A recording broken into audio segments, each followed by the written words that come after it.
सतनाम वाਹਿਗੁਰੂ जी दा खालसा वाਹਿगुरु जी दी फतेह। जन्म साखी में आज हम गुरु नानक देव जी की तिब्बत और चीन की यात्रा के बारे में पढ़ेंगे। गुरु जी चुंगथांग गांव में पहुंचे। ये स्थान लाचेन और लाचंग नाम की दो नदियों का आपस में मिलन स्थल है, इसलिए इसका नाम पड़ा तिस्ता नदी। वास्तव में वह स्थल बहुत रमणीक था। गुरुजी एक विशाल चट्टान के ऊपर विराजमान हो गए और भाई मर्दाना जी के साथ कीर्तन करने लगे। फिर क्या था, गांव वासियों की भीड़ इकट्ठी हो गई। परदेसी महापुरुषों को देखकर स्थानीय गुम्फा मठ के लामा भी ज्ञान चर्चा करने के लिए आ गए। सभी के आग्रह पर गुरुजी ने कीर्तन शुरू किया, जिसका उनके मन पर बहुत अच्छा प्रभाव पड़ा। रे मन ऐसी हरि सो प्रीत कर, जैसी जल कमले लहरी नाली पछाड़िए, बीवग से असने जलमय जिए उपाय के, बिन जल मरण तिने मन रे क्यों छूटे बिन प्यार। गुरुमुख अतर रवि रया, बक्से भक्ति पंडार, रहाओ रागासा अंगुनाट। तब एक लामा ने गुरुजी से प्रश्न किया, आप हमें बताएं प्रभु भजन चिंतन कैसे करना है। आप कहते हैं माला फेरना, लट्टू को चक्र के रूप में घुमाना, ये सब कर्म कांड है, पाखंड है, इससे प्रभु नहीं मिलता। तब गुरुजी ने अपनी रचना के अर्थ बताए कि उन्हें प्रभु से उसी प्रकार प्यार करना चाहिए जैसे कमल का फूल जल से प्यार करता है। मछली पानी के बिना जी नहीं सकती, ठीक इसी प्रकार से भक्त को भगवान से प्रेम करना चाहिए, अर्थात हर क्षण उसकी याद में रहना चाहिए। गुरुजी के लिए कई श्रद्धालु खाने की सामग्री उपहार लाए। गुरुजी ने भाई मर्दाना को खाने की चीजें दी और कहा, यह प्रसाद के रूप में बांट दो। इस तरह रोज श्रद्धालुओं के अनुरोध पर सत्संग होने लगा और गुरुजी के प्रवचनों को श्रवण करने दूर दूर से जिज्ञासु आने लगे।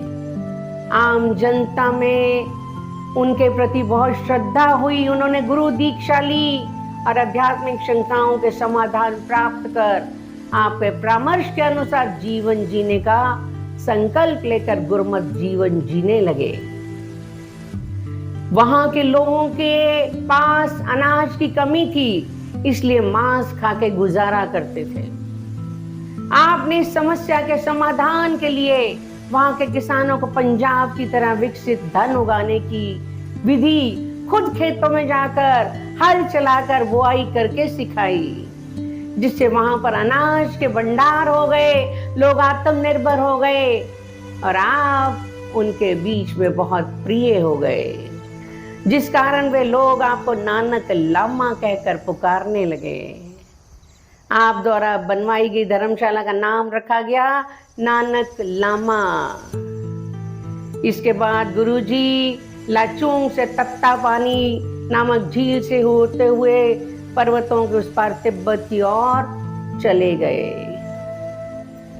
वहां पर वे तिब्बत की राजधानी ल्हासा में पहुंच गए। ल्हासा में उन दिनों बौद्ध धर्म का बहुत प्रचार था, लेकिन अलग अलग संप्रदाय होने के कारण से आपसी फूट का शिकार थे।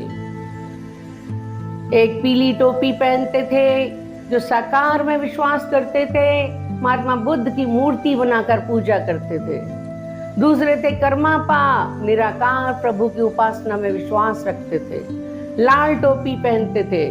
गुरुजी ने उन्हें बताया, आप केवल जीवात्मा की शुद्धि की बात कहते हैं, परंतु जीवात्मा पैदा कहाँ से हुई, उसका विलय कहाँ होना है, इन सब बातों के लिए अब शांत हैं। वास्तव में जीव आत्मा अमर है, उसकी उत्पत्ति परमात्मा से हुई है और उसी में हमने लीन होना है। अब आप जो कर रहे हो आपकी साधना अधूरी है। कुछ लोगों ने उनके विचारों को बहुत माना और उसमें विश्वास करने लग गए। श्री गुरु नानक देव जी तिब्बत के अलग अलग स्थानों पर निराकार ज्योत की उपासना का प्रचार करते हुए चीन की प्रमुख बंदरगाह शंघाई की ओर चले। वहां उन्होंने देखा कि आम जनता नशे के रूप में अफीम का प्रयोग करते हुए भटक रहे हैं। उनका जीवन जीवन नहीं रहा, बल्कि वे सोए हुए पशुओं के समान हो गए हैं। इसलिए गुरुजी ने नशों के विरुद्ध अभियान चलाना शुरू किया, जिससे समाज में जागृति आनी शुरू हो गई। आपका परिश्रम रंग लाया, जिससे वहां के जो विवेकी पुरुष थे उन्होंने उनका साथ दिया और जन आंदोलन शुरू हो गया। सबसे ज्यादा फायदा स्त्रियों का हुआ, जो आपकी ऋणी बन गई। गुरुजी ने वहां पर चिरस्थायी कार्यक्रम चलाने के लिए निराकार की उपासना के लिए धर्मशाला बनवाई, जिसमें रोज सत्संग होने लगा। गुरुजी ने वहां के समाज के सामने एक लक्ष्य रखा कि हर व्यक्ति को आत्मनिर्भर होना चाहिए, अर्थात किसी दूसरे का मोहताज या गुलाम नहीं होना। स्वतंत्र विचारधारा तभी होगी यदि ये गुलामी चाहे राजनीतिक, धार्मिक, सामाजिक, आर्थिक या स्वयं की खरीदी हुई नशों की हो। जब तक आदमी हर दृष्टि से स्वावलंबी नहीं होता, तब तक समाज में उसका कोई स्थान नहीं होता। इसलिए वही व्यक्ति जागरूक है जो हमेशा आत्मनिर्भर होने की चेष्टा करता है। एक जागरूक समाज के निर्माण के लिए सत्संग की बहुत ज्यादा जरूरत है, क्योंकि सत्संग ही वह स्थान है जिसमें हम एक दूसरे से प्रेम की भावना सीख सकते हैं। वह दूसरों को इसी कार्य के लिए प्रेरित करते गए। इसी से हमारे दुखों का नाश होगा। गुरु नानक देव जी शंघाई बंदरगाह में एक धर्मशाला बनवाकर वहां पर सत्संग की स्थापना करके आगे वहां के प्रमुख नगर, जो व्यापारिक नगर था, उसमें नानकिंग में गए। चीनी लोगों के अनुसार जब गुरुजी वहां पधारे तो आम जनता उनकी प्रतिभा से इतनी प्रभावित हुई कि उन्होंने अपने नगर का नाम बदलकर गुरु नानक देव जी के नाम पर रख दिया। उन्होंने विचारों और भ्रमों के खिलाफ आंदोलन चलाया, समानता के अधिकारों की बात समाज के सामने रखी, पूंजीवाद के शोषण के विरुद्ध जागृति लाने के लिए 3 सूत्री कार्यक्रम को जनता के सामने रखा।